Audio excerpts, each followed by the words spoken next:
2017 perihal penyampaian keputusan DPD RI tentang usul DPD RI untuk program legislasi nasional RUU prioritas tahun 2017. Surat dengan nomor HM.310-24-DPD RI /1/2017 tertanggal 23 Januari 2017 perihal penyampaian RUU usul inisiatif DPD RI. Surat dengan nomor HM.310-25-DPD RI /1/2017 tertanggal 23 Januari 2017 perihal penyampaian pandangan DPD RI. Surat dengan nomor HM.310-26-DPD RI /1/2017 tertanggal 23 Januari 2017 perihal penyampaian hasil pengawasan dan pertimbangan DPD RI. Surat dengan nomor HM.310-95-DPD RI /2/2017 tertanggal 9 Februari 2017 perihal keikutsertaan DPD RI dalam pembahasan RUU MD3. Kemudian surat dari pimpinan Dewan Kehormatan Penyelenggara Pemilu RI nomor 0099-K-DKPP-PP.02-1-2017 tertanggal 17 Januari 2017 perihal masa tugas keanggotaan DKPP. Surat dari pengusul usul inisiatif anggota DPR RI tertanggal 3 Februari 2017 perihal penyampaian usulan inisiatif anggota DPR RI terhadap RUU tentang penghapusan kekerasan seksual sebagai RUU usul inisiatif DPR RI pada rapat paripurna terdekat. Surat dari pengusul hak angket anggota DPR RI tertanggal 13 Februari 2017 mengenai penyampaian usulan penggunaan hak angket anggota DPR RI tentang pengaktifan kembali terdakwa Saudara Basuki Cahayapurnama sebagai Gubernur DKI Jakarta. Untuk surat-surat tersebut sesuai dengan Peraturan DPR RI Nomor 1 Tahun 2014 tentang tata tertib akan dibahas lebih lanjut sesuai dengan mekanisme yang berlaku.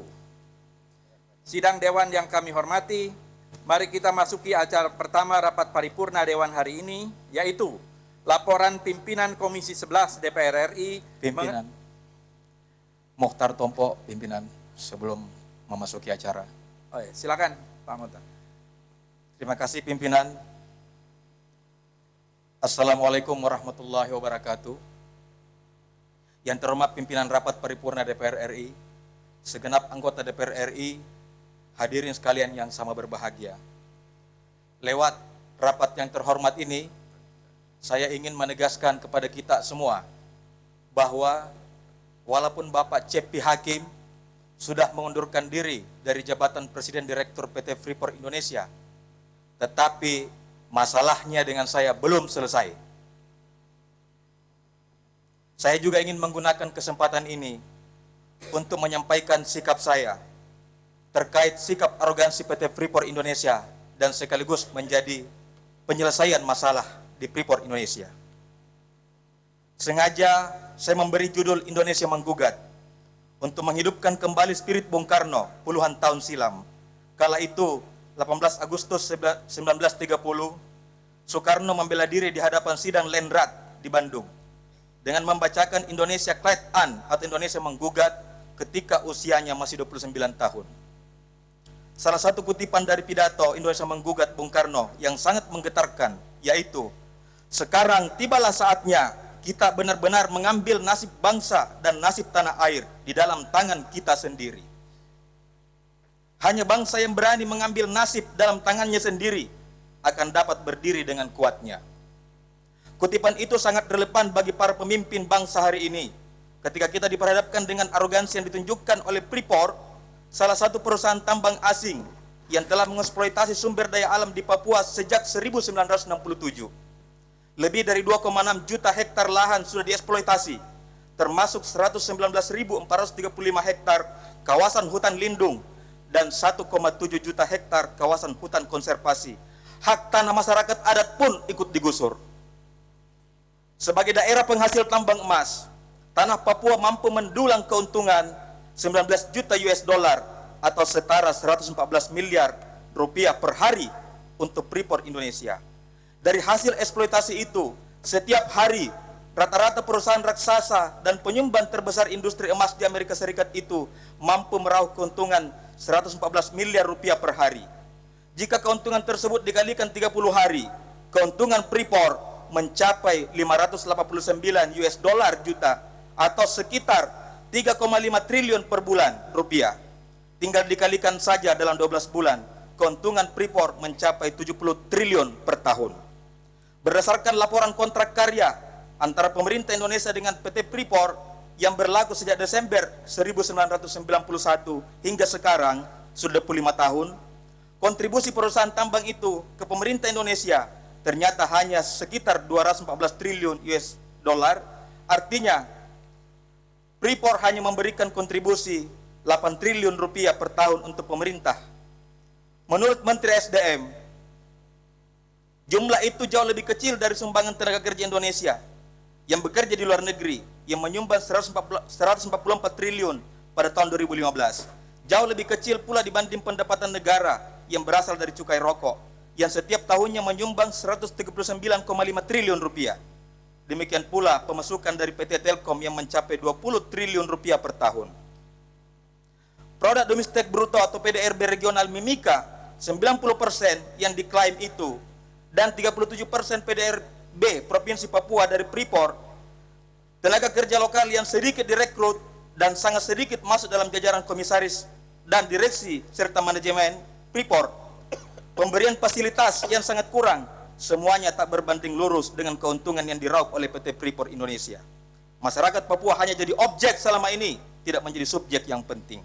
Jadi jika Freeport telah merasa memberikan sumbangan besar bagi Indonesia, seharusnya mereka lebih banyak berkaca diri, bahwa mereka lah yang telah mendapatkan penghidupan dari bumi Indonesia, bukan sebaliknya. Kontribusi sebesar itu tentu tidak sebanding dengan hasil eksploitasi yang diperoleh PT Freeport Indonesia. Ini karena berdasarkan hasil laporan keuntungan Freeport tahun 2010, perusahaan tambang tersebut mampu menjual 1,2 miliar pon tembaga dengan rata-rata 3,69 US dollar per pon. Selain itu, pada 2010, Freeport juga sudah menjual 1,8 juta ons emas dengan harga rata-rata 1.271 per ons US dollar. Sehingga jika dihitung rata-rata dengan kurs 9.000 rupiah saat itu, total hasil penjualan PT Freeport mencapai sekitar 60 triliun rupiah. Hadirin yang kami hormati, oleh karena itu, wajib hukumnya bagi pemerintah Indonesia untuk meninjau ulang kontrak karya tersebut. Secara umum, pemerintah Indonesia tidak hanya dirugikan dalam keuntungan materi saja, tapi eksploitasi tambang yang dilakukan Freeport juga telah merusak lingkungan di sana. Wahana Lingkungan Hidup mencatat sedikitnya 291 ribu ton limbah pertambangan Freeport dibuang ke sungai setiap harinya. Jumlah itu menjadi lebih banyak 44 kali lipat dari sampah harian yang ada di Jakarta. Sementara kawasan yang dijadikan tempat membuang limbah Freeport mencapai 230 km persegi atau 27 kali lebih luas dibanding danau lumpur panas PT Lapindo Brantas yang menenggelamkan sebagian wilayah Kabupaten Sidoarjo, Jawa Timur. Akibatnya, sumur-sumur milik warga di Papua saat ini menjadi tercemar merkuri. Selain itu, puncak gunung Erzberg kini sudah menjadi lubang raksasa sedalam 360 meter. Belum lagi soal dampak sosial, menurut data BPS terbaru, tingkat kemiskinan di kabupaten itu sekitar pertambangan mencapai 31%, di mana angka ini merupakan angka kemiskinan tertinggi di antara seluruh kabupaten di Papua. Sungguh ironis, bagaimana kekayaan sumber daya alam di Papua tersebut justru dinikmati oleh orang-orang asing, sedangkan warga yang tinggal di daerah yang kaya tersebut banyak yang masih hidup dalam kemiskinan. Papua hingga saat ini termasuk salah satu provinsi termiskin di Indonesia. Karena kemiskinan dan keterbelakangan, rakyat Papua juga paling rentan dibunuh oleh penyakit yang mematikan. Masih sering kita mendapatkan kabar dari media massa anak-anak Papua yang meninggal karena penyakit atau bahkan akibat kelaparan. Apalah artinya Freeport itu? Apalah artinya eksploitasi sumber daya alam jika tidak membawa perubahan ke arah yang lebih baik bagi kehidupan umat manusia? Tentu menjadi tidak ada artinya juga jika hanya merasa memiliki namun tidak pernah dapat menikmatinya. Di tanah yang sangat kaya itu, masyarakatnya hanya bisa gigit jari menyaksikan kekayaan alam mereka atau hak mereka dirampas orang lain. Jangankan berpikir untuk bagaimana caranya bisa merebut kembali hak atas kekayaan alam mereka. Untuk mendapatkan makan untuk diri sendiri saja sangat sulit.